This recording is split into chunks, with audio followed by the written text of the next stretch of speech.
Salut tout le monde, bienvenue à TV Laval Nouvelles. C'est l'automne, enfin! Enfin, parce que Est-ce là... qu'on peut croire? Enfin. Je pense qu'on était rendu à espérer que ça se poursuive. En tout cas, pour ceux qui aiment l'été, moi, je me disais qu'on pourrait peut-être mettre de la crème solaire aux citrouilles. Écoute, j'adore l'automne. C'est peut-être se partir une crème glacée aux citrouilles, délaisser les soupes, les cafés, les lattés, tout ça, non? Écoute, moi, j'aime les couleurs d'automne. J'aime le soleil avec un petit manteau, là, puis prendre une petite marche dehors, les cueillir des pommes, j'adore. Je suis rendu là, moi aussi. Oui. Pour vrai, trêve de plaisanterie, je trouve que l'automne, c'est une des plus belles saisons pour la mode. Puis les filles, quand vous rentrez de l'extérieur avec le beau petit maquillage rouge, là, moi, je roucoule.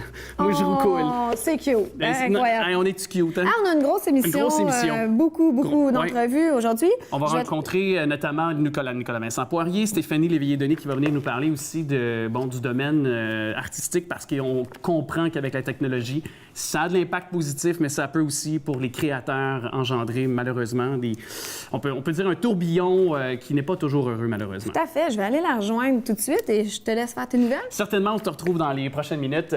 Alors, tout d'abord, dossier qui fait énormément réagir. Vous en êtes peut-être même déjà au courant parce que c'est un nom qui est revenu souvent dans les nouvelles ces dernières années. Et ici même à TV Laval Nouvelles, Rosaire Soriol qui écope d'une amende de 200 000 $ et qui évite l'emprisonnement des quelques 24 prévenus à avoir plaidé coupable dans l'enquête criminelle liée au système de collusion et corruption qui est mise au jour là, par l'UPAC en 2013. L'ex-vice-président et associé chez Dessau, Rosaire Soriol, est le seul à se soustraire à une peine d'emprisonnement. Le 20 septembre, au Palais de justice de Laval, M. Soriol qui a reconnu sa culpabilité à un chef d'accusation d'abus de confiance déposé le 15 janvier 2016. C'était dans la foulée du projet honoraire. En contrepartie, la Couronne a retiré les chefs pour complot, fraude et corruption dans les affaires municipales auxquelles le dirigeant de la firme de génie faisait face depuis son arrestation au printemps 2013. Et Dessau avait beau être impliqué dans le cartel d'ingénieurs qui se partageait les contrats publics à Laval entre 1996 et 2010. La participation de Rosaire Soriol à ce système se résume à un acte ponctuel qui a été commis au printemps 2008. C'est ce que révèle l'exposé conjoint des faits. À l'hiver 2008, le maire, alors Gilles Vaillancourt, le convoque à son bureau de l'Hôtel de Ville et lui demande de remettre à Claude Deguise, alors directeur du service de l'ingénierie à la Ville, qui purge aujourd'hui d'ailleurs une peine de 30 mois de prison, une somme de 300 000 $ comptant en guise de prime de départ. M. Vaillancourt avait chargé Frank Minucci, associé de la firme Simard-Baudry et bras droit de l'homme d'affaires Tony Accurso, de remettre la prime à Rosaire Soriol. L'avocat de ce dernier a indiqué que le rôle de son client dans cette affaire était réduit à celui de simple commissionnaire. Également, il a fait savoir au tribunal que M. Soriol disposait de sommes très substantielles pour rembourser la ville de Laval dans le cadre de la loi 26, visant principalement à la récupération des sommes payées injustement à la suite de fraude dans l'obtention de contrats publics. Quant à la peine, le juge de la Cour supérieure, James L. Brunton, s'est rendu à la suggestion commune des parties et a imposé à l'ex-ingénieur de 55 ans une amende de 200 000 $ payable à la Cour dans un délai de 30 jours. De plus, Soriol devra se conformer à une ordonnance de probation pour une durée de 2 ans. Projet honoraire, la sélection du jury va débuter d'ailleurs le 10 octobre, toujours pour suivre dans ce dossier. On parlait au départ d'un méga procès pour les 37 co-accusés liés au scandale du partage des contrats publics sous la mairie de Gilles Vaillancourt. Et 53 mois plus tard, seulement 2 d'entre eux subiront un procès devant juge et jury. Il s'agirait de l'homme d'affaires, donc Tony Accurso, et l'ex-notaire Jean Gauthier, très impliqué dans la défunte formation politique du Pro des Lavallois. M. Gauthier s'occupait notamment de financement. Les 2 prévenus font face respectivement à 7 et 6 chefs d'accusation pour complot, fraude, corruption dans les affaires municipales, abus de confiance et recyclage des produits de la criminalité. Rappelons qu'en 2014, le maire Marc Demers évaluait à des centaines de millions de dollars les sommes détournées entre 1996 et 2010 au profit de la collusion et la corruption, alors érigé en système à Vaillancourt-Ville. Et dès le lendemain d'ailleurs de l'Action de grâce, le mardi 10 octobre, les citoyens qui ont reçu une assignation de juré commenceront donc à défiler au Palais de justice devant le juge de la Cour supérieure, James L. Brunton. Aussitôt les 12 jurés retenus, le procès pourra débuter. Porte-parole du DPCP, Maître Jean-Pascal Boucher, mentionne que le procès pourrait se poursuivre au moins jusqu'à la fin janvier 2018. Et depuis la célèbre rafle de l'unité permanente anticorruption, l'UPAC, le 9 mai 2013, 3 co-accusés sont morts et 6 ont obtenu un arrêt des procédures en raison de délais jugés déraisonnables. Également, au cours des derniers mois, une vingtaine de prévenus ont plaidé coupables à des accusations réduites, alors qu'une demi-douzaine feraient de même les 20 et 22 septembre, dont l'ex-directeur général de la Ville, notamment accusé de gangstérisme, Claude Asselin. Et à ce jour, si la majorité s'en tire avec une peine à purger dans la collectivité, 3 croupissent en prison. Le maire déchu, Gilles Vaillancourt, en a pris pour 6 ans. Son ex-lieutenant et directeur du service de l'ingénierie, Claude Deguise, a écopé d'une peine de 30 mois, alors que l'entrepreneur en asphalte, Luc Lemay, se retrouve à l'ombre pour sa part, écroué pour 21 mois. Alors, on passe maintenant avec notre chroniqueuse Stéphanie. Bravo, Alex! Ben, merci. Prends le temps de te reposer. Je te le dis, il faudrait que tu me donnes un peu d'eau. Alors, on va me respirer après. Après l'émission. Stéphanie. Salut, Stéphanie. Bonjour les amis, ça va bien? Oui. Écoute, Stéphanie, c'est la 3e émission, mais moi, j'apprends à te connaître. Là. Tu me fais tellement rire. Là. C'est épouvantable qu'est-ce qui se dit hors d'onde. Faut pas en parler en ondes, faut pas en parler en ondes. On le dira pas. On va garder ça dans le profile. C'est ça, exactement. C'est vraiment très drôle. Mais c'est un sujet que tu nous parles qui, par contre, est quand même assez sérieux parce que il en va pas seulement de ceux qui sont des créateurs, mais aussi de ceux qui sont des consommateurs d'art ici au Québec, au Canada, parce que, ultimement, si nos créateurs n'ont plus les moyens de pouvoir créer, de pouvoir s'adonner à leur discipline artistique respective, bien, nous, on ne pourra plus écouter de la musique de chez nous, voir des films de chez nous. Ça a de grosses importances ce que tu veux nous jaser. Tout à fait. Bien, écoutez, on sait un petit peu, grosso modo, au travers des 10-15 dernières années, que l'industrie du disque, le disque physique, c'est maintenant rendu une relique presque barbare. Désuet, C'est désuet. Et puis, la même chose est en train d'arriver avec la télévision. Donc, le questionnement étant, est-ce que la culture québécoise est en péril? Parce que maintenant, si on prend une série comme District 31, qui joue à Radio-Cannes, qui est très bien financée à 3 millions pour la série, versus Netflix qui met 3 millions par épisode. Netflix, même si on est citoyen canadien, on peut s'abonner à ça et on ne paie pas de taxes. Mais c'est 15 qui ne revient pas dans notre économie, qui s'en va dans l'économie américaine. Il y a ça. Ici, la télévision dépend beaucoup, en partie, de financement public. Crédits d'impôt, Subventions, etc. Si le gouvernement ne perçoit pas de redevances, de revenus, les coffres vont se vider assez rapidement. Puis ici, on regarde, en 2011, il y avait 85 de la population canadienne qui était abonnée au câble. Donc, le câble, c'était une belle palette pour des réseaux comme nous d'avoir une fenêtre.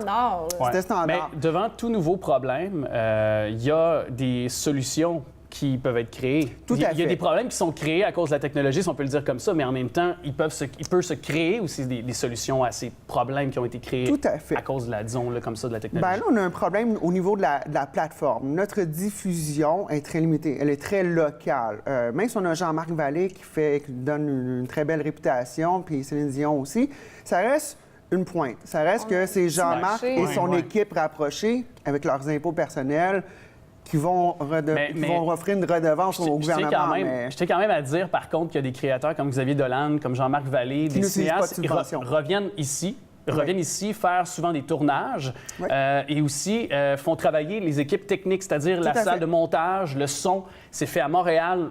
Récemment, Jean-Marc Vallée, Tout le monde en parle, a justement parlé de Big Little Lies qui a été récompensé au Emmy, dont lui aussi a été récompensé. Donc, lui, il revient toujours à Montréal faire ça avec les techniciens qu'il connaît. En rehaussant l'image du Québec comme ça, est-ce que ça n'aide pas les producteurs américains puis d'ailleurs à venir? Ça peut aider, mais ce qui arrive, c'est que là, c'est un problème de plateforme. Si on prend une émission bien de chez nous qui a un grand succès à 1 million, 1,5 million d'écoutes, c'est rien comparé de Game of Thrones qui se fait des dizaines de millions par semaine de download. Donc, à ce niveau-là, il y a Alexandre Taillefer, qui est un des fameux dragons de l'émission de Radio-Cannes, qui se propose de faire un Netflix francophone et francophile, pas seulement québécois. Il veut notamment aller en Afrique par d'ici les 10 prochaines années. L'Afrique a une très grande population francophone. Un peu comme un TV5. Un peu comme un TV5, mais de série. Et puis, il y a d'autres intervenants qui pensent à faire un hub. Un hub, c'est comme une jonction, où est-ce que là, c'est un site qui rediffuse les liens de tous les contenus d'ici. Il y a le Club Illico qui est déjà un peu dans ce genre-là, c'est-à-dire qu'on a du contenu québécois qui est créé, mais ce n'est pas uniquement que du contenu. Non. Souvent, on prend des séries américaines, on les traduit en français. Exact. Mais là, ce serait uniquement du contenu 100 contenu d'ici. Est-ce que ça serait vraiment francophone. viable, ça? Bien, ça dépend si les gens embarquent. Si on prend l'exemple du câble, en 2011, 85 des Canadiens étaient abonnés au câble.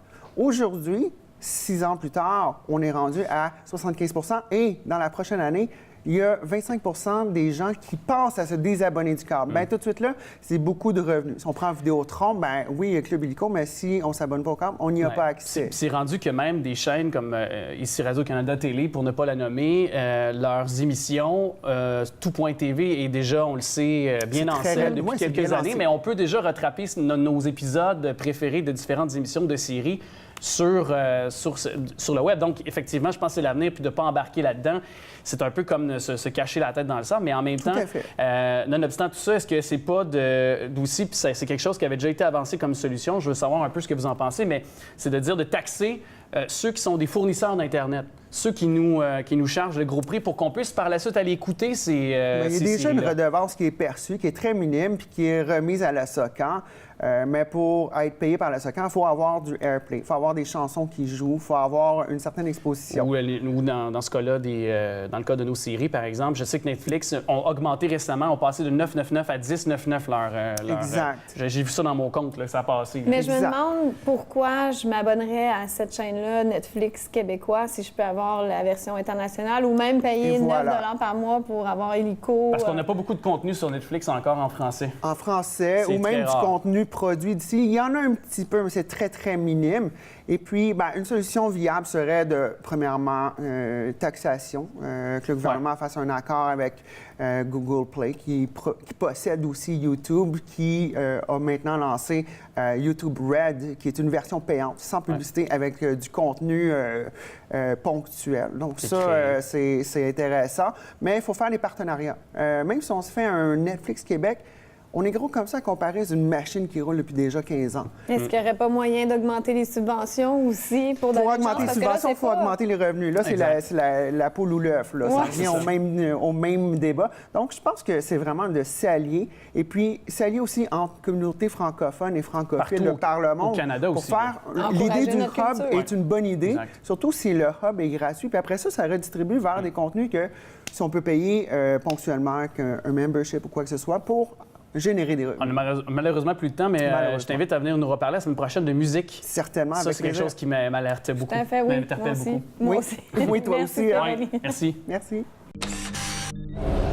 Entente de principe pour sauvegarder 2 des 3 grandes îles. La Ville de Laval qui a conclu une entente de principe avec le propriétaire en vue de l'acquisition de l'île Saint-Pierre et de 96 % des terrains de l'île aux Vaches. Cet accord prévoit un investissement de 21 millions auquel la Ville de Laval contribuera pour une valeur de 7 millions de dollars, incluant un échange de terrains. Ces 2 îles contiguës totalisent une superficie de 160 hectares. Les 2 îles concernées sont situées au nord dans la rivière des Mille-Îles, à l'ouest du pont Lepage qui relie Laval à l'île Saint-Jean. Elles font partie de l'archipel Saint-François, comprenant également l'île Saint-Joseph et d'autres îles qui représentent le plus grand secteur encore naturel de la rivière et un élément marquant du paysage urbain du sud du Québec. La volonté de la Ville d'acquérir ces îles est née de l'initiative de l'organisme sans but lucratif Sauvons nos 3 grandes îles de la rivière des Mille-Îles qui avait déposé une pétition signée par plus de 41 000 personnes en 2010 à l'Assemblée nationale du Québec. L'organisme demandait alors que les autorités compétentes en matière de conservation de milieux naturels puissent accorder aux îles Saint-Joseph, aux Vaches et Saint-Pierre un statut de protection dans le plus bref délai alors. Avec une superficie de 141,4 hectares, l'île aux Vaches est la plus grande île des rivières, des Mille-Îles et des prairies. Et pour sa part, l'île Saint-Pierre s'étend sur près de 19 hectares. Ensemble, les 2 îles donc contiguës totalisent 160 hectares. Alors, très belle initiative. Jacques Saint-Jean ne sollicitera pas un 7e mandat, dis-je, 24 années après la première des 6 victoires électorales successives. Le conseiller municipal de Saint-François, bien connu Jacques Saint-Jean, quitte la vie politique au terme du présent mandat. Réélu aux dernières élections à titre de conseiller indépendant, Jacques Saint-Jean est le seul survivant de l'équipe de Gilles Vaillancourt qui avait fait élire et réélire ses 21 candidats en 2001, 2005 et 2009, avant de sombrer, on se rappelle, en 2012.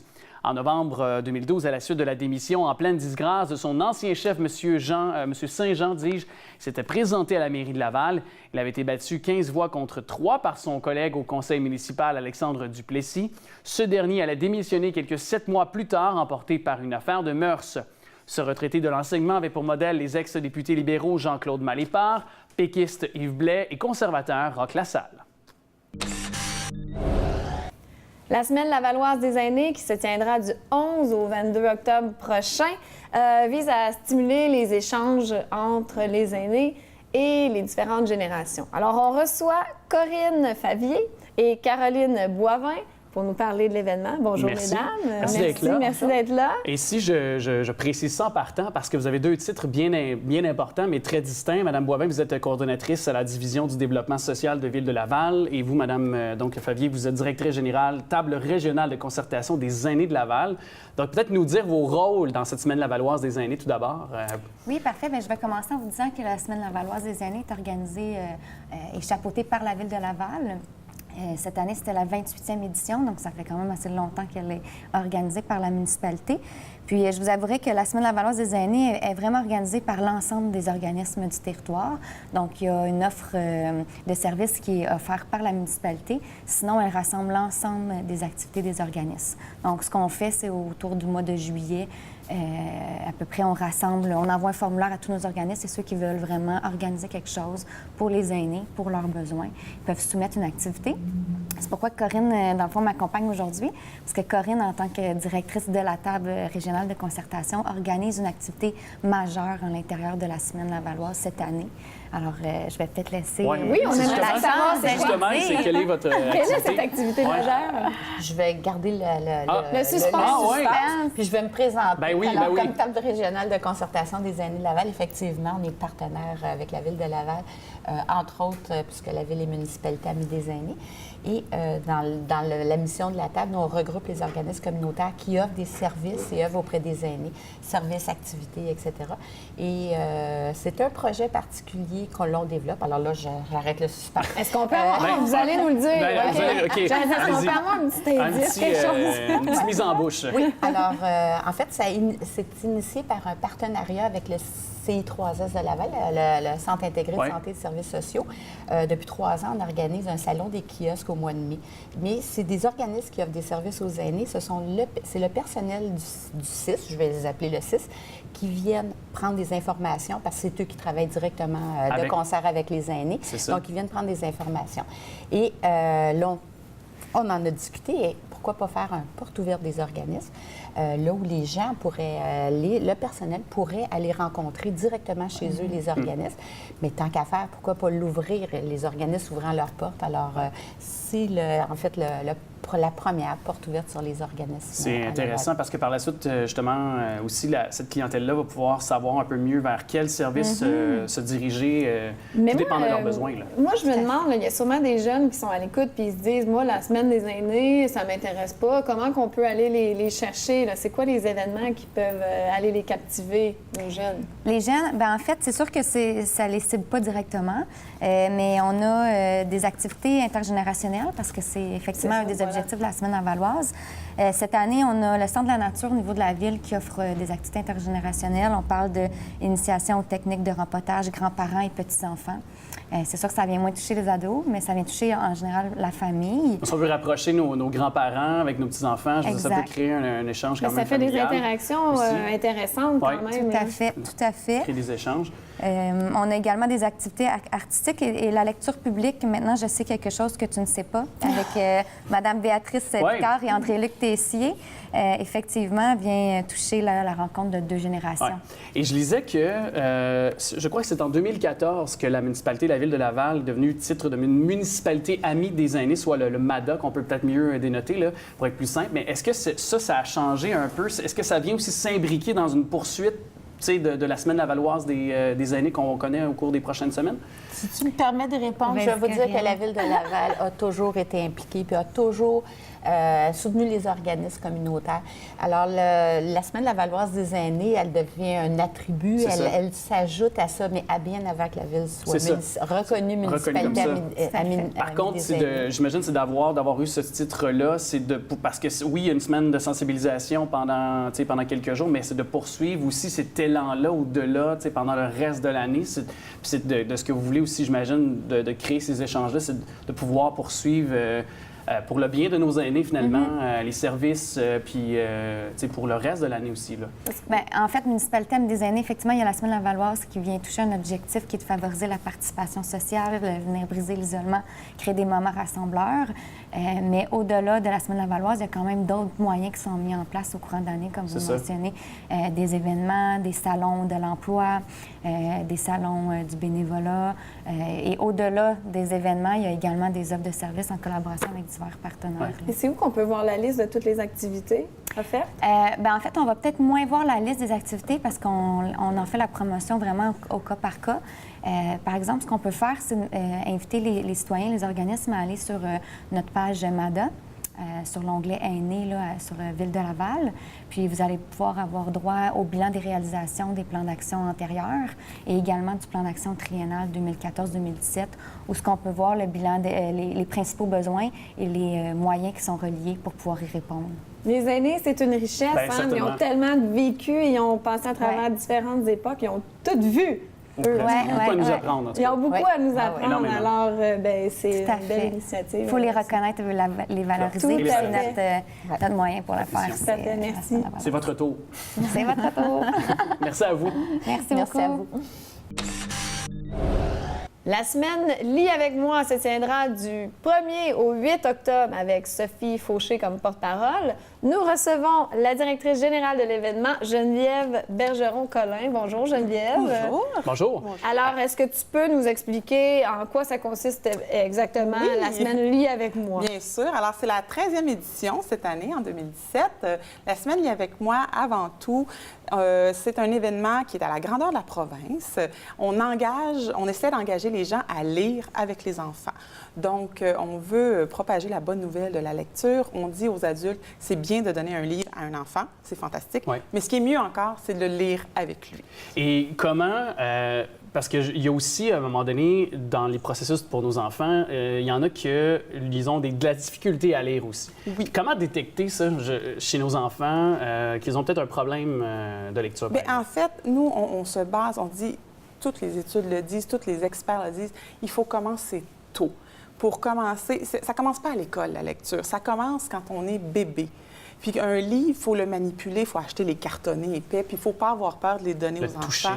De toucher. Pour leur donner le goût aussi. Leur donner le goût. Et là, on pense pas qu'à 3 mois ou à 6 mois, je ne vais pas lire un livre à mon enfant, mais oui.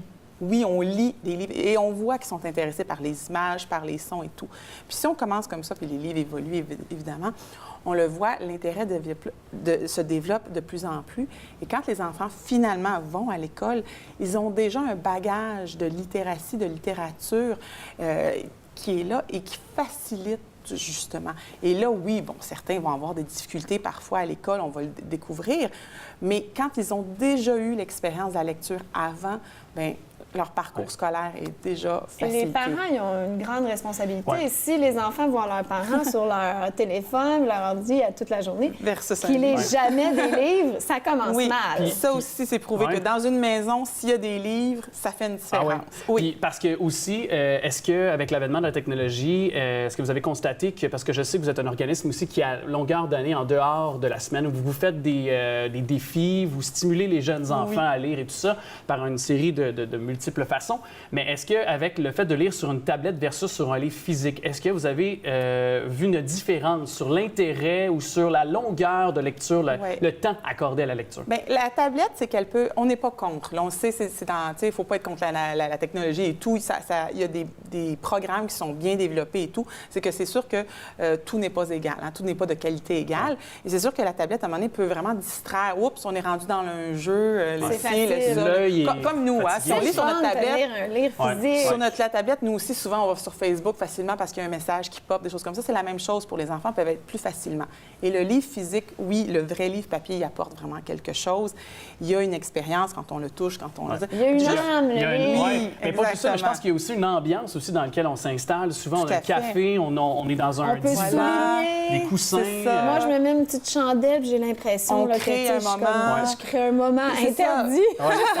C'est comme presque devenu. Mais c'est créé luxe. aussi, Ouais. parce que Non. justement, quand on crée, que ce soit le parent ou un grand-parent, une gardienne, un gardien, un éducateur, peu importe, on crée le moment justement, puis là, on crée une intimité avec l'enfant.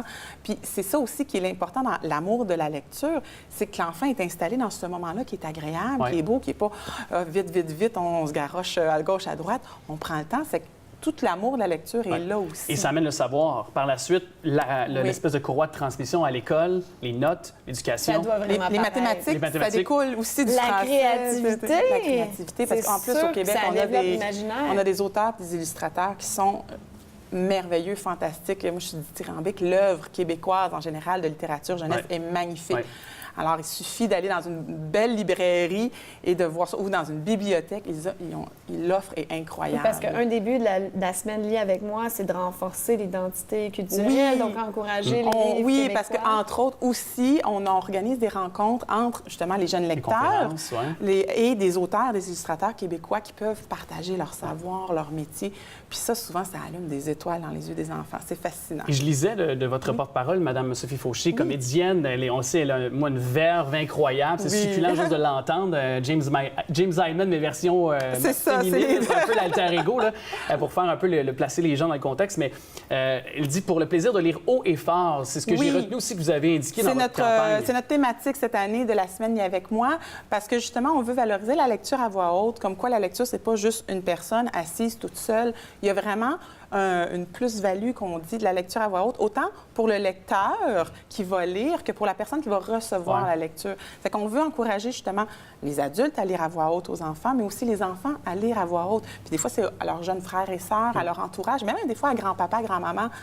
Grand-papa, grand-maman, je vais te lire un livre à Ça voix doit haute. aider même dans les exposés oraux à l'école, Ben oui. de développer la Énormément, confiance. la en soi. confiance, de développer comme S'exprimer. ça. C'est pour ça, entre autres, qu'on a choisi Sophie Fauché, qui est une oratrice Ouais. incroyable, une lectrice incroyable qui s'implique beaucoup dans tout ce domaine-là.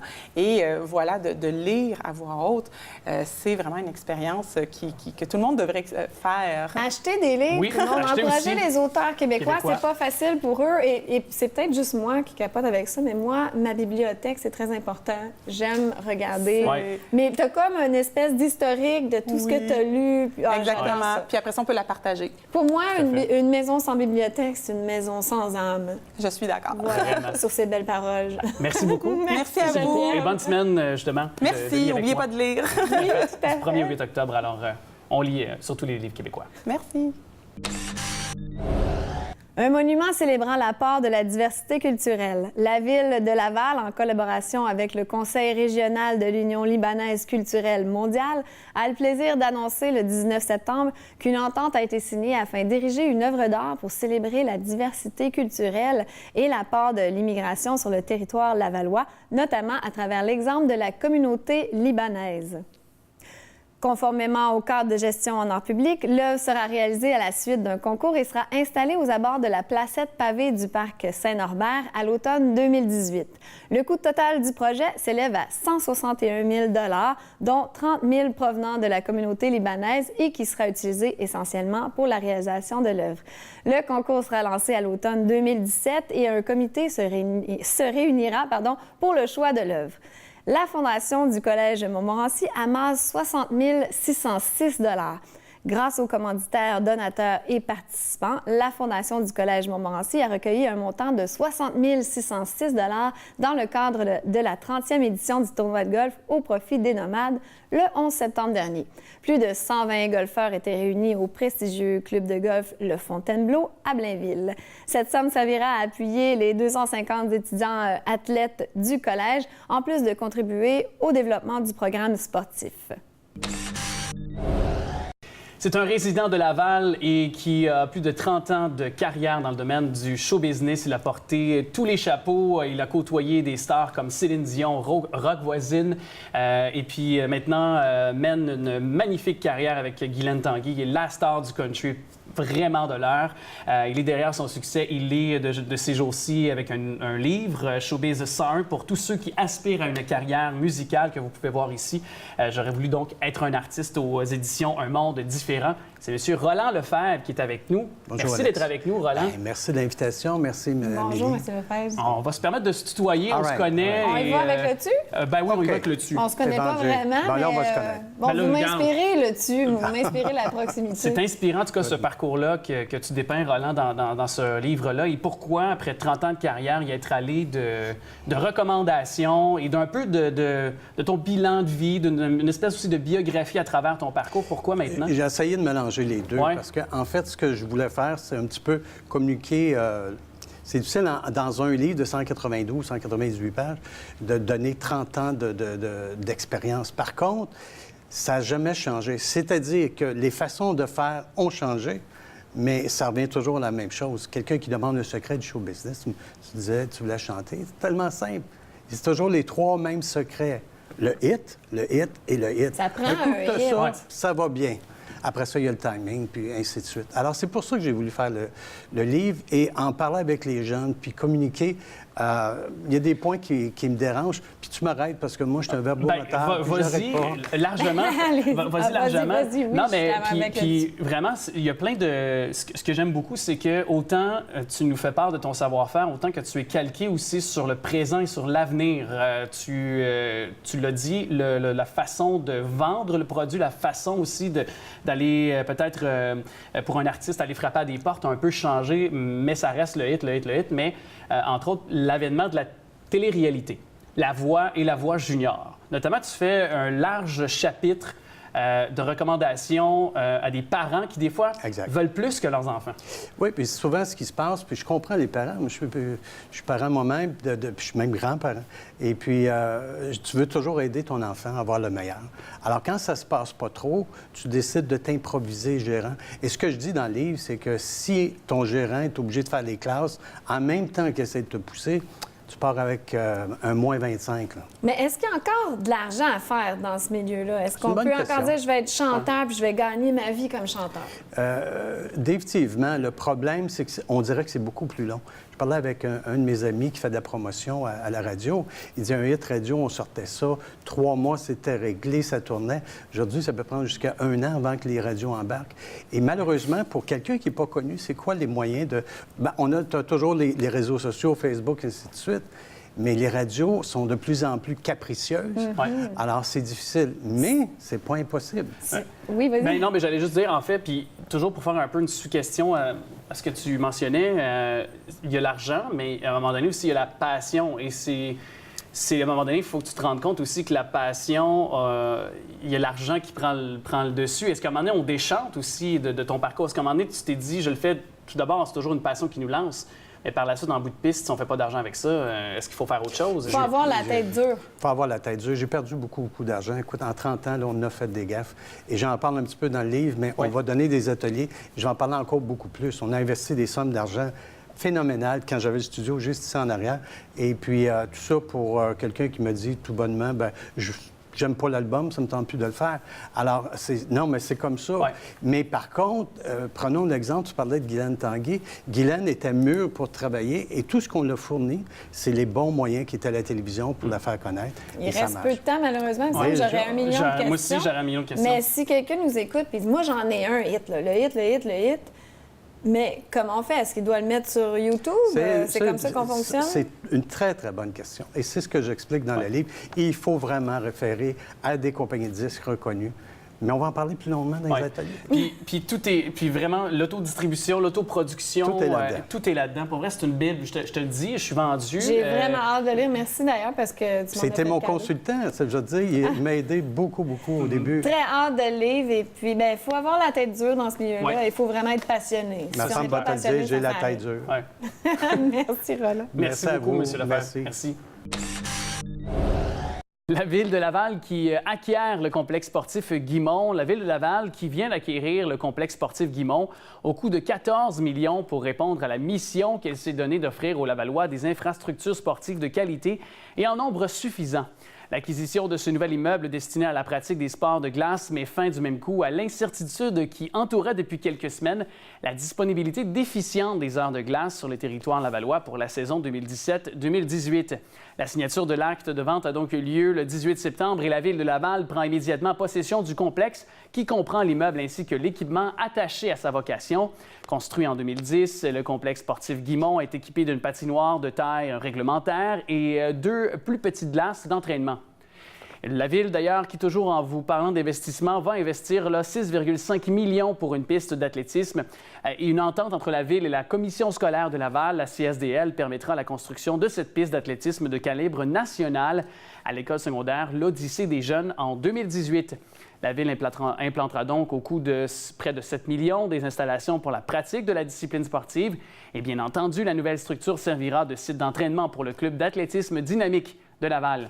Le stade offrira aux citoyens un espace sécuritaire pour courir. Des programmes d'initiation à l'athlétisme seront mis de l'avant pour la population. Et le stade d'athlétisme comptera sur 10 couloirs sprint, dont 8 en pourtour, une piste d'élan de saut en longueur et triple saut, une piste d'élan de saut à la perche et du javelot, un cercle et une cage du lancer du poids, du disque et du marteau, aussi munis de leur propre piste d'élan, ainsi qu'un entrepôt pour ranger les équipements. Lynn Carré célèbre ses 15 ans à la tête de l'organisme sportif et depuis ses débuts, elle demande à la Ville des infrastructures pour l'athlétisme. Et Mme Carré croit que la nouvelle infrastructure sera encore mieux que le stade Richard-Garneau. L'an dernier, le CADL comptait dans ses rangs 99 athlètes et a dû en refuser 70 justement en raison du manque d'infrastructures de ce type. La grande majorité s'entraîne donc à Montréal et ce depuis 12 ans au complexe sportif Claude Robillard. La crème des patineurs se donne rendez-vous à la Place Belle. Les meilleurs patineurs de la planète seront à la Place Belle au mois d'octobre 2018, donc dans un an, pour prendre part à une compétition de haut niveau de l'Union internationale de patinage. Annie-Claude Dion, directrice générale de Patinage Québec, a reçu dernièrement la confirmation qu'une épreuve Grand Prix aura lieu à Laval, sans toutefois pouvoir dévoiler les journées. Si on ne connaît pas l'identité des représentants du Canada à l'heure où on se parle, Mme Dion croit qu'il y aura quelques Québécois sur la surface glacée lavalloise. Évidemment, pour rajouter l'intérêt déjà de cette compétition internationale aux résidents de la magnifique région lavalloise. Philippe Pilon et Simon Tartre qui officient le match intra-équipe du CH. Les arbitres lavallois, Philippe Pilon et Simon Tartre, ont vécu une expérience quand même inoubliable le 17 septembre en officiant à la rencontre intra-équipe du Canadien de Montréal devant plus de 16 000 personnes qui étaient dans les gradins du Centre Bell. Ils étaient sur la même surface glacée que vos préférés. Les Max Pacioretty, Alex Galchenyuk, Plekanec, Carey Price, Shea Weber et les jeunes espoirs tels que Charles Hudon, Michael McCarron et Daniel Audette, pour ne nommer que ceux-là. Philippe agissait comme juge de ligne dans la victoire de 3-2 des Blancs contre les Rouges. C'est un rêve de patiner avec les joueurs des Canadiens, d'être sur la même glace que tes idoles, mentionne l'athlète de 26 ans, qui en était à une première présence à une rencontre professionnelle au Centre Bell. Philippe s'est dit impressionné par la vitesse du jeu et d'exécution. Le juge de ligne n'a pas eu trop à intervenir pour des bousculades durant la rencontre. D'ailleurs, le principal intéressé d'avis que les arbitres n'étaient pas là pour faire la loi. Et l'arbitre en chef, Simon Tartre, natif de Sainte-Dorothée, a connu un après-midi passablement tranquille. Il n'a d'ailleurs décerné aucune punition. Dans le passé, Simon a officié quelques parties au complexe Bell de Brossard. Toutefois, l'athlète de 29 ans en était à ses premiers coups de patin avec les joueurs professionnels sur la glace du Centre Bell. Il a apprécié l'expérience et considère que ça lui donne un bon coup de pouce pour son développement dans le domaine de l'arbitrage. Du 8 au 14 octobre, cette fois, sera la semaine de la prévention des incendies. Il y a beaucoup de semaines dans le Et début, en ce oui, début d'octobre. je dis, il y a du stock à Laval au mois d'octobre. Et là, notre prochaine invitée, c'est Chantal Bibeau. Bonjour Chantal. Bonjour. Chef de division prévention.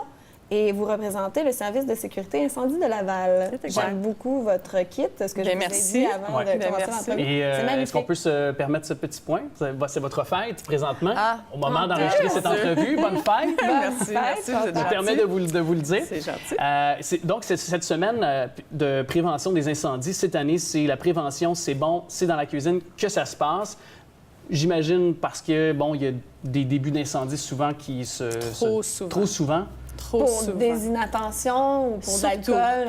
Surtout, c'est la négligence. Hein. Veut pas les gens, surtout de nos jours, on est tous bien occupés. On rentre à la maison, on fait 3 tâches en même temps, on commence le souper, puis là, on gère toutes sortes d'autres choses, puis on oublie ce qu'on fait dans la cuisine. Ça se traduit, il y a le classique feu de patates frites que tout le monde fait référence, mais il y a plus que ça. Il y a les gens qui vont ouvrir le mauvais rond, qui ont disposé la boîte de pizza sur la cuisinière, ils se trompent de rond. Les fours à propane, des fois que... Les foyers, les cuisinières, vous voulez Ouais, dire? ouais, les oui, cuisinières. s'ils ne sont pas bien installés ou pas bien entretenus. Mais est-ce que, parce que pourtant, de plus en plus de gens sont dans des habitations récentes, je me dis que le code de bâtiment est quand même respecté davantage que nos maisons centenaires ou de quand même de plusieurs décennies, puis que le nouveau système de sécurité est quand même plus à point.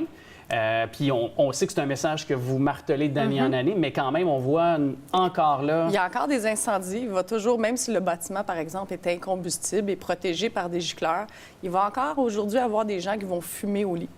Alors, un matelas, ça brûle, puis il va y avoir des débuts d'incendie où les gens vont disposer leur mégot dans une poubelle. Malheureusement, Ou on dans voit un pot encore à fleurs, hein? Dans un pot Beaucoup, de mon Dieu, terre. nouveau problème. Juste fumer à l'intérieur, pour moi, ça n'a pas de bon Mais sens. là, on a Ben, déplacé fumer le tout court, problème. mais Hein? Les gens, vous avez raison, ils fument à l'extérieur, ils disposent de leur mégot n'importe comment, puis vous seriez surpris de savoir le nombre d'incendies qui ont débuté à l'extérieur de maisons résidentielles, Wow. que les gens sont dans la maison. C'est les voisins qui viennent cogner pour dire ton balcon et ton parement extérieur est en feu.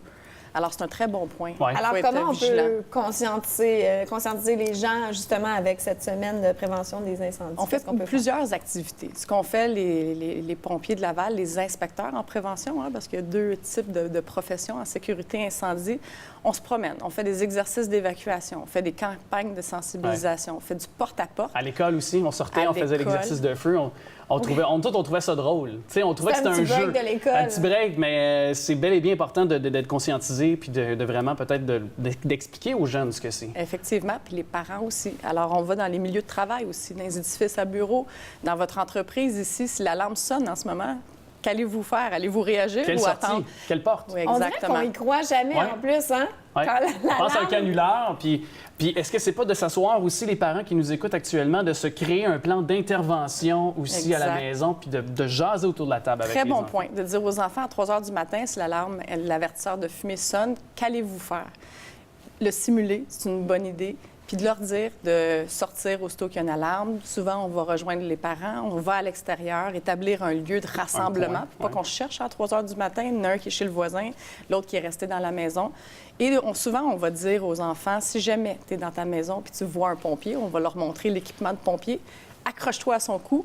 C'est un ami, parce que ça peut être épeurant, même pour n'importe qui, oui. de se réveiller à 3 heures du matin, Ouais. puis il y a un Donc, il y a pompier pas qui est de devant problème vous. pour le pompier s'il Ouais. y a un enfant qui s'accroche à son cou. C'est ça. Non, OK. c'est vraiment d'aller vers lui OK. au lieu de se cacher. Parce que malheureusement, les enfants qui n'ont pas pratiqué, surtout, Ouais. ont tendance à se cacher dans leur placard ou en Ouais. dessous de leur lit. Ça. Alors, on Ça. leur dit. Mais on ne souhaite pas ça. On souhaite ça. que l'avertisseur de fumée les ait informés. Surtout qu'on aime mieux voir les avant. pompiers sur les calendriers que dans notre maison. Oui, c'est vous qui le dites. Mais, ouais, moi, je vais le dire.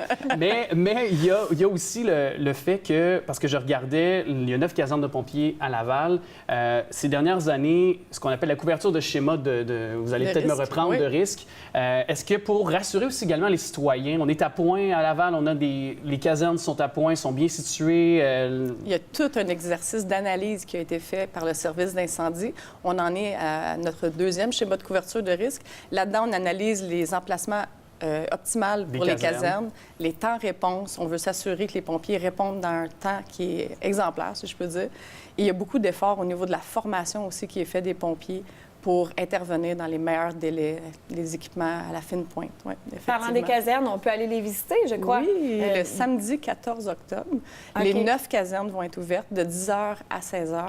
Encore là, belle opportunité pour vous de venir voir comment le travail des pompiers s'est Ouais. professionnalisé au fil des ans et surtout pour nous donner l'occasion de vous sensibiliser à la C'est prévention de incendie. reconnaître leur travail, en quelque sorte, les remercier de leur travail quotidien. Oui, bien, Une reconnaissance. ce sont des gens très dévoués dans leur profession qui n'attendent pas les remerciements, mais ils sont contents d'avoir l'occasion de vous rencontrer, effectivement. Il y a d'autres activités aussi prévues durant la semaine? Oui, effectivement. Là, on lance la semaine avec un partenariat avec Canadian Tire. Tous les magasins Canadian Tire, on a des kiosques d'information pour parler des avertisseurs de fumée, les avertisseurs de monoxyde de carbone, les extincteurs portatifs, etc.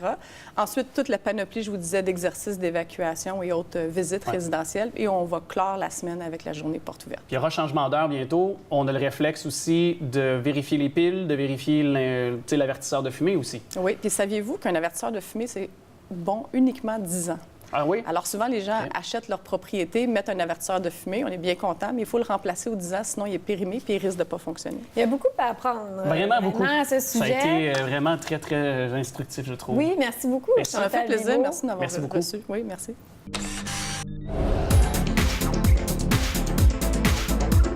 Nous sommes au Sheraton de Laval pour le salon Visage de la santé mentale, première édition.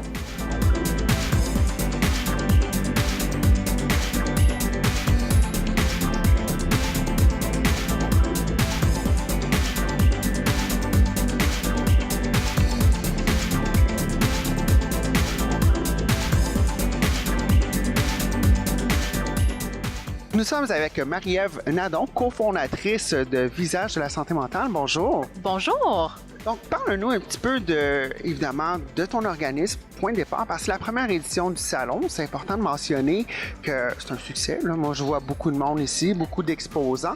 Et d'où c'est parti? Là, toi, tu es cofondatrice avec Émilie. Exactement. On est deux cofondatrices. Donc, Émilie Hébert-Poulain, ma collègue, avec qui j'ai monté le salon depuis 6 mois. Donc, oui, c'est notre première édition. Puis, on est vraiment fiers. Ça fonctionne super bien. Puis, les gens sont super impliqués. Ouais. Et puis, d'où c'est parti? Là, évidemment, avant de partir à un salon, c'est pas 2 semaines avant qu'on se décide. Là. Explique-nous le processus pour se rendre là, le germe de l'idée, d'où c'est parti, et puis ta comparse, Émilie, comment vous avez arrangé ça pour se rendre à aujourd'hui? Tout à fait. En fait, ma partenaire a une entreprise qui s'appelle Visage de la santé mentale. C'est de là que part le salon VDSM. Puis, en fait, on s'est rencontrés sur Facebook via son entreprise. Puis, en fait, on avait beaucoup de points communs. On est toutes les deux hémétophobes, qui est la phobie de vomir. Et on vit aussi avec un trouble d'anxiété généralisée. Toutes les deux. Donc, il y a beaucoup de ressemblances à ce niveau-là. Puis, on a décidé finalement, tout en parlant, de vraiment s'impliquer dans le projet ensemble. Puis, c'est comme ça que c'est parti l'idée du salon, parce qu'on veut tous les deux briser les tabous et vouloir aider le plus de gens possible, en fait, dans ce milieu-là. Et puis, comme représentant du salon, vous avez la chance d'avoir François Mascotte comme panéliste parce que vous faites un talk show aussi présentement là, dans la grande salle. Explique-nous un petit peu ces panélistes-là, d'où ils sortent et puis un petit peu c'est quoi le message que vous cherchez à transmettre avec cette session d'information. Oui, parfait. En fait, on a choisi des gens qui vivent avec la santé mentale, comme par exemple notre porte-parole qui vit avec la bipolarité. Il y a Karine Champagne qui s'est sortie là, d'une dépression et qui aide maintenant les femmes à s'en sortir. Fait que c'est vraiment tous les gens qui ont vécu la maladie mentale, puis qui s'en sont sortis finalement. Et il y a aussi une personne qui n'a pas vécu une maladie mentale, qui est Jean-Pierre Gravel du missionnaire.tv, qui c'est le gars du bonheur, en fait, c'est comme ça qu'il se nomme. Puis on trouvait que ça cadrait bien avec les panélistes parce que dans le fond, bonheur et santé mentale, là, ça va vraiment ensemble toutes les deux. Fait que c'est vraiment comme ça qu'on a choisi nos participants. Évidemment, ça va se répéter. Là, on peut s'attendre à ce que le salon revienne. Oui, en fait, c'était seulement qu'une journée cette année. Donc, peut-être que les prochaines éditions, ça va être 2 jours, mais on a commencé avec une journée bien chargée, mais une journée. Et oui, c'est certain qu'on a l'intention de recommencer là, dans les prochaines années, peut-être même dans d'autres régions. On va voir comment qu'on planifie ça, mais oui, on a certainement l'intention de recommencer les autres années. Les gens qui seraient intéressés à en savoir plus, site web, page Facebook, tu peux le mentionner aux gens à la maison. En fait, je vous invite à visiter notre site Internet qui est le www.visagedelasantmentale.com, visage avec un S. Et évidemment, venez interagir sur notre page Facebook avec nous, là, qui est Salon VDSM pour la santé mentale. On publie toutes sortes de choses en lien avec la santé mentale, mais aussi avec le mieux-être, mieux gérer son stress, ses émotions, etc. Donc, c'est vraiment varié. Puis, je pense que ça peut aider là, vraiment tout le monde. Ben, je te remercie beaucoup, Marie-Ève. Et puis, Maud Cambronne pour l'année prochaine. Les dates, ça va ressembler. C'est pas encore déterminé? C'est pas encore déterminé, mais c'est à suivre. Je pense très, très bientôt.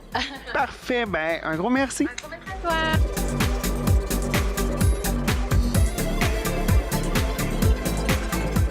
Pour TV Laval Nouvelles, c'était Stéphanie Léveillé-Denis. Il est venu souvent nous parler sur différents sujets des taxis. Il est le président de Taxi Coop Laval, M. Georges Thanos, qui est avec nous. Bonjour, M. Thanos, M. merci d'être avec nous. Bonjour. Dans un premier temps, félicitations pour vos 45 ans que vous soulignez il y a de cela quelques semaines au Sheraton Laval. Merci beaucoup. Ça s'est fait de quelle façon, ce 45 ans qu'on vous l'avez souligné? C'était un grand succès. Merci pour toutes les personnes qui ont participé. La ville de Laval, il y a des députés, il y a des chauffeurs, des clients de Coop Taxi Laval qui ont participé. C'est un 5-7 à la fin du compte. Donc, c'était festif. Et là, vous avez deux nouvelles applications, en fait, à nous parler. C'est ça. Donc, dans un premier temps, il y a l'application Taxi Coop. Qui existait déjà. Taxi Coop, c'est déjà commencé, ça fait un mois, qui était autorisé dans le territoire lavallois. C'est une application qui existe ailleurs. C'est une application qui appartient à Taxi Coop du Québec, qui était utilisée dans le capital. Aujourd'hui, la même application, elle peut être utilisée à Laval. Cette application, tu peux payer avec les cartes de crédit là-dedans. Donc, la nouveauté, c'est les cartes de crédit. Donc, tu peux mettre votre carte de crédit, tu peux prendre un taxi, tu payes votre téléphone, tu payes avec votre téléphone. Sur l'application comme Uber, un peu. Oui. On n'a pas à gérer l'argent à chaque connexion. C'est ça. Tu as tous les choix. Tu peux payer avec le carte de crédit qui est là-dedans ou tu décides de payer cash. Nous autres, c'est open. Puis vous voyez en temps réel l'usager, le trajet de son taxi, le temps qui lui reste avant que le taxi arrive devant lui? Mais c'est ça l'avantage d'une application. Tu vas voir le taxi. Quand tu commandes votre taxi, tu vas voir c'est où le taxi. Qui est le chauffeur, j'imagine? Tu vas voir le nom du chauffeur, même son photo. OK. Et tu vas voir dans combien de temps il va venir et c'est quel trajet le chauffeur qui vient pour vous chercher. Donc, comme ça, tu veux rester, exemple, au resto. Donc, quand le taxi arrive devant la porte... Genre à moins 20 l'hiver. C'est ça. Évidemment, on voit la voiture. C'est ça, tu vas sortir pour prendre votre taxi. Et là, vous développez une autre application sur le plan touristique, c'est ça? Ça, c'est bien ça. Aujourd'hui, on développe une application qui est vraiment modernisée, cette application-là. On appelle Taxi Touristique Laval. Taxi Touristique Laval, c'est l'idée encore de viser les touristes, de viser encore les Montréalais ou les autres personnes. Et même les gens de Laval qui connaissent pas leur... Même les gens de Laval. Donc, c'est une application que tu peux réserver votre taxi là-dedans, que tu peux avoir... les hôtels, tu peux réserver les hôtels de Laval et les motels et encore tu peux réserver un restaurant. Tu peux voir les spéciaux là-dedans. C'est avec les restaurants et les hôtels participants ou... C'est ça. Okay. C'est sûr, avec les restaurants et Parce que nous autres, c'est le but que peut-être après, tu prends 5 courses, tu peux avoir un repas gratuit. Tout à fait. Développer initiative. Et je pense que tout le monde va être content là-dessus. Et dans la même application, encore seulement, il y a le taxi partage. On appelle ça le taxi partage qu'on travaille, ça fait 1 an là-dedans. Ce taxi partage, c'est pour que les clients économisent. Donc, s'il décide, le client, d'accepter qu'il y a une autre personne qui peut être avec lui, OK, il peut sauver de l'argent. Donc, il y a un nouveau système qui va sortir, qui va dire au client, quand tu veux réserver, tu vas sauver 5 piastres. Si tu veux aller à 7h15, il y a un taxi qui va passer à côté de toi. Ben, pourquoi pas? Il me reste peu de temps, mais quand on parle de taxi touristique, dans combien de temps que ça sera mis en œuvre, en opération pour les gens qui nous écoutent? Moi, d'après moi, à la fin d'octobre, ça commence les essais. Donc, l'application, ça va être prêt au 15. Donc, il y a des essais là-dessus à la fin d'octobre. Donc, moi, avant Noël, c'est sûr, c'est une application qui va être en opération. Donc, on utilise l'application à l'aéroport et on se promène à Laval. Tu peux promener à Laval, c'est ça. L'idée, c'est de développer quelque chose qui est nouveau et d'avoir une diversité pour les belle services. initiative, ça fait Vraiment, découvrir la ville en même temps. Ça nous encourage à la découvrir. Merci beaucoup. Merci beaucoup à vous. Merci beaucoup. Merci. Nicolas Vincent Poirier, tu veux me tuer? Non, du Elle n'a pas vu aucun film encore. Ben, c'est parce que, Elle n'aime même pas aucun film encore. J'avais même pas vu le premier Kingsman. Donc, Kingsman, Ben, le Cercle de toute façon, d'or. je pense pas que c'est le type de film que tu aimerais. Mais tu me connais. Je sais que tu Oui. m'avais prévenu la semaine dernière. Ah, mais puis je t'avais mis au défi d'ailleurs d'amener un film que La semaine Amélie prochaine. allait aimer. Oui, ben Je écoute, connais- je Blade connais Runner les s'en films. vient. Bon, oui, ça, je vais aimer ça. Mais il y avait un aspect futuriste dans ce film-là. Kingsman? Oui, C'est sûr qu'il y a des gadgets, un peu comme dans James L'inspecteur Bond. gadget ou aussi. Inspecteur Sauf que gadget. c'était beaucoup des bang-bang fusils, des poursuites de chars, et on sait tous que ce Oui, sont oui. mes films préférés. Hein? Ben ce film-là, écoute, c'est pas compliqué. Si vous avez vu le premier, vous l'avez aimé. Ben, j'ai vu lui, le premier, oui. Si je j'ai pas vu il ça. est- T'avais aimé ça, toi? Oui, mais j'avais apprécié, oui. Est-ce qu'il est aussi bon? Tu sais, ben, il y a des choses qu'on a déjà vues, le type d'action, le type de violence qu'on voit dans le premier qui se retrouve dans le deuxième aussi. C'est sûr que pour ceux qui ont vu le premier, la scène de l'église, elle n'est pas battable. Je te vendrai pas de punch, il Non, faut que tu le va- regardes. Avant les Oui, pas. surtout que je vais aller voir ça là, tout de suite après le tournage de l'émission. J'espère. Mais en gros, moi, c'est un film. Moi, c'est un plaisir coupable pour moi parce que je sais que le film ne gagnera pas d'Oscar. Et si le film gagne un Oscar ou n'importe quel prix, il y a un problème dans l'univers. Ça se peut pas. Mais par contre, ce qui est drôle, c'est qu'il y a plusieurs acteurs qui ont joué dans le film qui ont gagné des Oscars. Julianne Moore, Halle Berry, Jeff Oui, il y a Bridges. toute une brochette de vedettes là-dedans. Oui, même Elton John. Moi, j'étais sûr qu'au début, Elton John avait un tout petit rôle. Non, on le voit quand même, il est là tout le long du film. Je m'en là. allais te lancer là-dessus. J'ai pas vu le film, mais quand même dans la bande-annonce, puis j'en ai entendu parler de sa présence d'Elton John. Est-ce qu'il est convaincant? Est-ce que... Oui, bien, c'est pas compliqué. Il joue le rôle de Elton John qui est Ah, kidnappé. c'est ça, il joue lui-même. C'est un OK. caméo, finalement. Exactement, mais un caméo qui dure tout le long du film quand même. Là, tu sais, son personnage est quand même assez important dans le film. Ben, tu sais, il aurait pu l'enlever, de remplacer par un autre, mais il y a certaines scènes que, tu sais, c'est beaucoup plus amusant avec lui. C'est un peu burlesque, un peu. C'est ça, oui. C'est un petit peu burlesque. Est-ce que, souvent dans ce genre de film-là, tu sais, c'est souvent les scènes d'action. Donc, scènes d'action engendrent aussi un peu scènes aussi impressionnantes, mais c'est quasiment une chorégraphie pour Oui. engendrer des poursuites de voitures, des Mais des j'ai lu batailles. des critiques là-dessus que ça faisait quasiment cliché, les scènes, les chorégraphies, les scènes de bataille. C'est cliché si on le compare au premier, mais en même temps, si le premier a amené ces clichés-là, ben, tu sais, Mais il l'effet de reste, surprise l'effet de était un surprise petit est peu essoufflé, disparu. ouais. Oui. Mais c'est qu'à un moment donné, le premier film, c'est sûr que le but, c'est d'en faire une trilogie, puis Matthew Vaughn, le réalisateur, s'en cache pas, même qu'il est en préparation pour le troisième. Il veut d'ailleurs Dwayne Johnson comme méchant pour le troisième.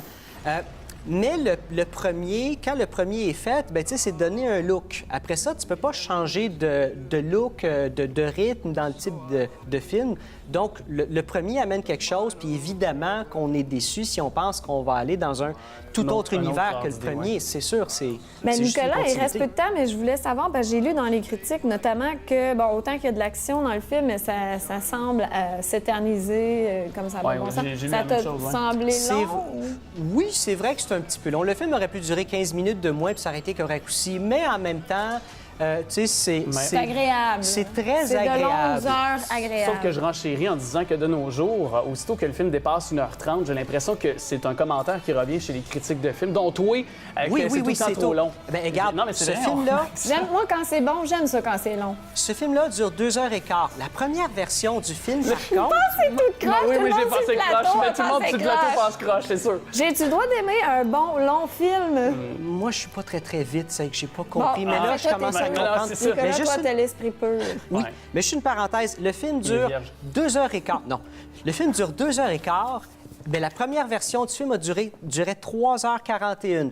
Donc, tu Si jamais il y a un director's un Scott, supplice. ça va Ouais. durer presque 4 heures. Presque 4 Un heures. spin-off peut-être, Nicolas, pour ça? Un spin-off, oui, tout à fait. Parce que, bon, il y a des agents spéciaux aux États-Unis dans le film, les Statesman. Ça serait sur eux. Ça serait sur eux, oui. Ah, mais j'ai bien hâte de voir ça. Hey, merci.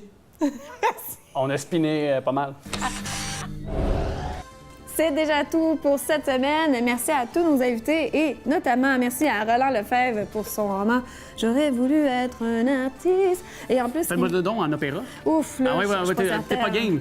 J'aurais voulu être un Ah, là, artiste. Mais là, je voulais te le faire en croqueuse. dead Ah, metal. dead metal. Ouais, c'est ça.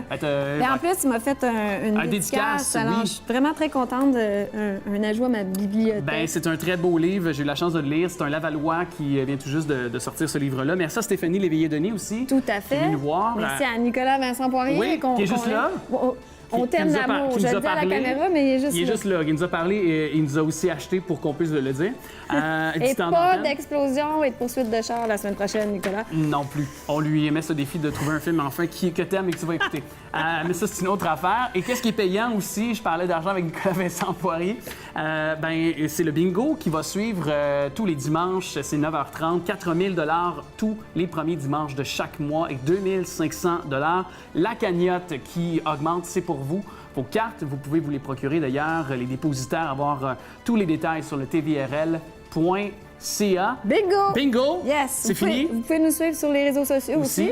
Sur la page Facebook de TV Tout à fait. Laval, nous donner vos commentaires, vos suggestions. On vous dit à très bientôt. On vous aime. Salut. Au revoir.